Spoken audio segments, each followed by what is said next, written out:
Good morning. Have a very nice day. आज की बात हम शुरू करते हैं इस शेर से। हम खतावार हैं। हम खतावार हैं कि हमने आपका यकीन किया। आप गुनहगार हैं कि आपने हमारा यकीन तोड़ा। हम खतावार हैं कि हमने आपका यकीन किया। आप गुनहगार हैं कि आपने हमारा यकीन तोड़ा। हम अपनी खता की सजा भुगत रहे हैं। आपको अपनी सजा अभी भुगतनी बाकी है। हम अपनी खताओं की सजा भुगत रहे हैं। आपको अपनी खताओं की सजा भुगतनी अभी बाकी है। तो दोस्तों, जो अपने दिमाग से काम लेते हैं, जो समझते हैं, तो वो समझ गए होंगे कि ये शेर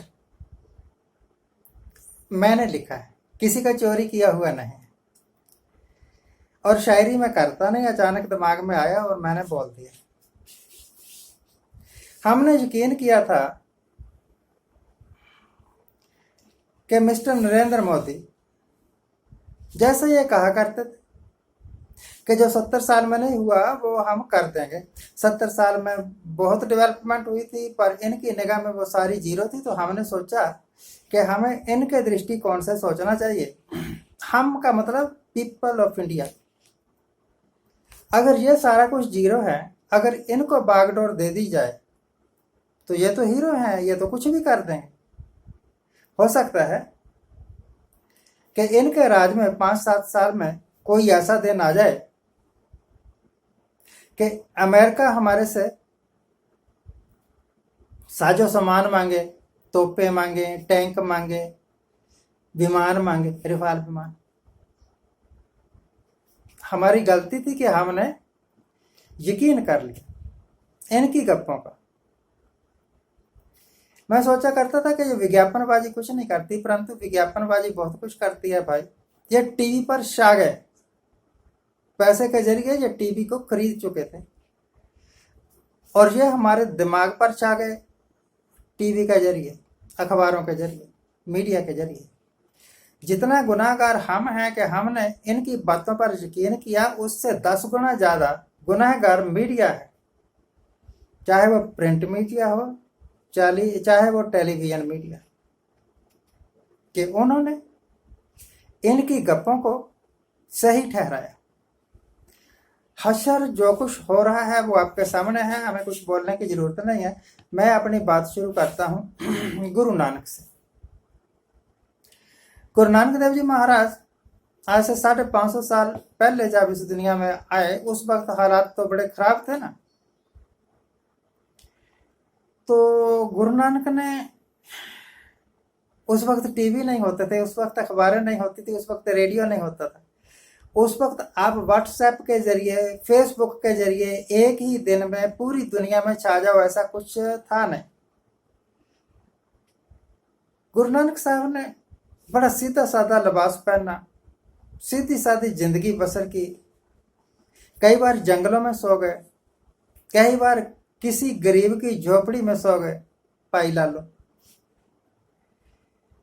मक्का मदीना तक गए, तिब्बत तक गए, ब्रह्मा मलाया तक गए, सुमात्रा तक गए।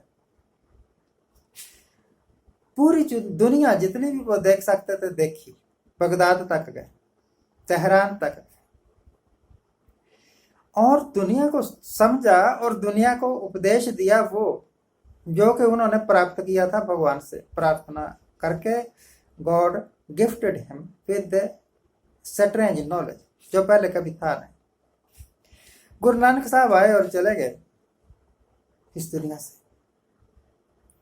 और फिर गुरु गोविंद सिंह साहब के बाद जब गुरु ग्रंथ साहब को गद्दी मिल गई, उसके बाद बहुत सारे लोग हुए 17वीं 18वीं शताब्दी में, 19वीं शताब्दी में, आज तक हुए, जिन्होंने लिबास भी गुरु नानक जैसा ही पहना, बोली भी गुरु नानक जैसी ही बोली, उन जैसी बाणी भी रची।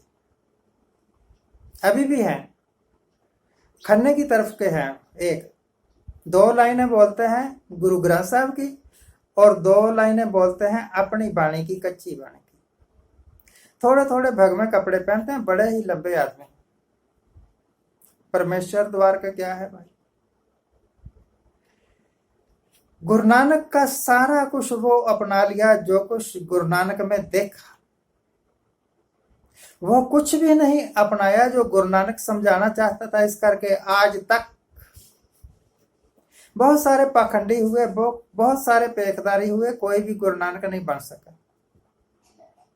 दिल्ली में 3-4 बाबे हैं, गुरु नानक जैसे ही कपड़े पहनते हैं, उन जैसी ही बोली बोलते हैं। पंजाब में बहुत सारे।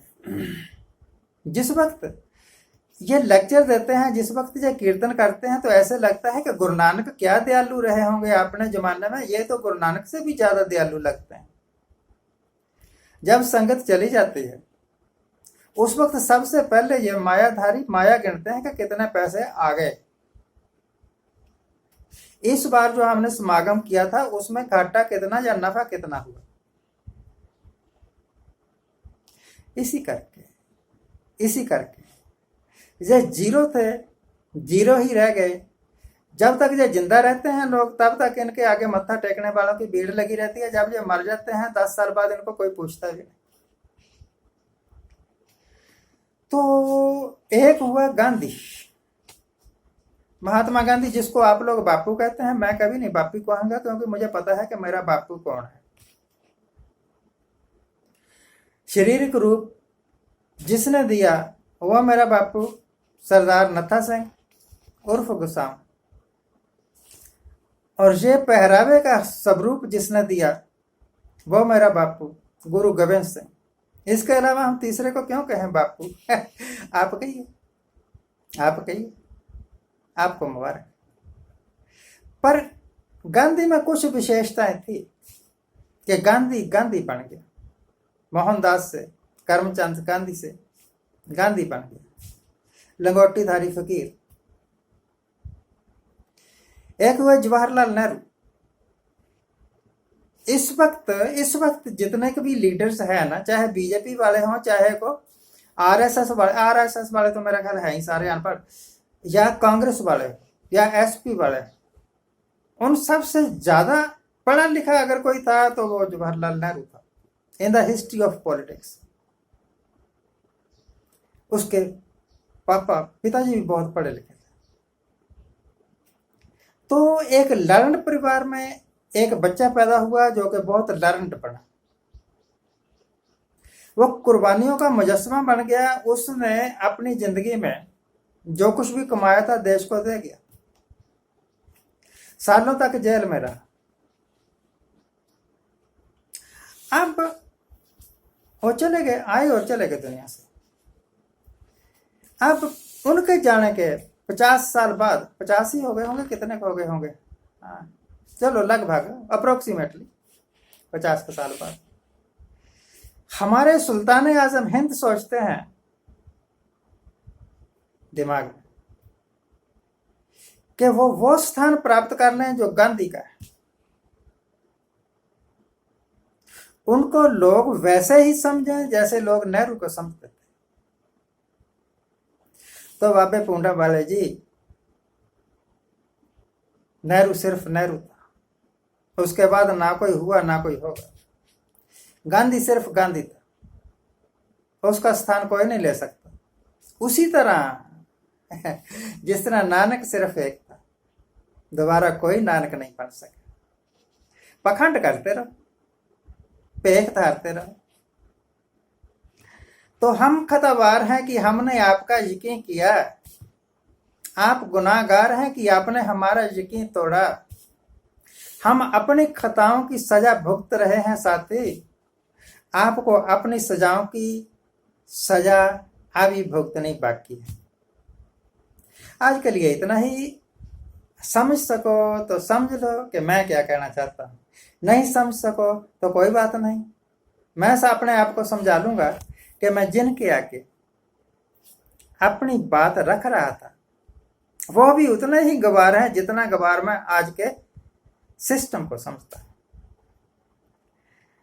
आज जिनका जन्मदिन है उनको हैप्पी बर्थडे। आज जिनकी मैरिज एनिवर्सरी है उनको बहुत बहुत शुभकामनाएं। सदा सुखी रहिए, आनंद प्रसन्न रहिए, आपका जीवन फूलों की तरह महके। आशीर्वाद।